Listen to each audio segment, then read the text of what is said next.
Does this scene feel all too familiar? You yell, they shut down, and nothing changes. Deep down, you don't want to yell. It feels exhausting, guilt-inducing, and worst of all, ineffective. Now, what if I told you there is a calmer, more powerful way to discipline your child? One that actually works without damaging your connection with your child? Stay with me because in today's video, I'm going to share 3 proven strategies to discipline your child calmly without yelling, without threats, or endless frustration. Plus, stick around until the end for a bonus tip that might just be the key to restoring peace and understanding in your home. Trust me, you don't want to miss this. Hi, I'm Madam Han, and welcome to Thrive at Schools, where we help parents and educators create environments that support positive behavior and lifelong learning. If you're tired of yelling and ready to embrace a calmer approach to parenting, this video is for you. Now let's dive in. Here's the truth. Yelling often comes from a place of wanting control, but effective discipline starts not with control, but with connection. When kids feel seen and understood, they're more likely to listen and cooperate. How to do this? I invite you to pause and breathe. Before reacting, take a deep breath or count to 5. It gives you a moment to calm down and model self-regulation. We could acknowledge their feelings. Say something like, "I see you're really upset right now. Let's figure this out together." Get down to their level. Literally, kneel or sit so that you're eye to eye. Now this shows your child that we're there to work with them, not against them. When we lead with empathy instead of anger, our child feels safe and respected, and they'll be more open to hearing what we have to say. Step number 2 is to establish clear, consistent boundaries and to stick to them calmly. Now kids, they don't need just rules.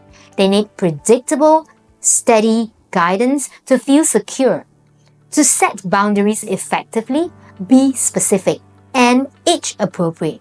So instead of saying, "Behave yourself," we should try, "It is not safe to run inside. Let's walk instead." Use natural consequences. For example, if they refuse to put their toys away, explain that they will not have access to those toys until they do. Stay calm even when they test you. Remember, your calmness shows that rules are non-negotiable but also safe to follow. Consistency is key. When your child knows what to expect, they're less likely to push boundaries just to see how you will react. Now, instead of yelling to fix behavior in the moment, shift your focus to teach problem-solving skills that will help them in the long term. How are we going to foster problem-solving? We could ask thought-inducing questions instead of demanding answers. We could say something like, "Why do you think that happened? What can we do differently the next time?" We could role-play solutions. Practice scenarios where they could make better choices. So for example, let's pretend you want that toy that your sibling has. What could you say to ask for your turn? Celebrate their efforts. When they manage a tough situation well, acknowledge it. Positive reinforcement builds confidence and motivation. When kids feel empowered to solve problems on their own, they become more cooperative and yelling becomes a thing of the past. And now, here's the bonus tip that I promised. Focus on modeling emotional regulation. Kids mirror our behavior more than we realize it. So, if we want calm children, we have to be calm ourselves. How to do this, you may ask? We could use phrases like, I am feeling really frustrated right now.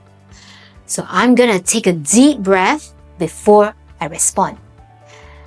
And really model the breathing in front of your child.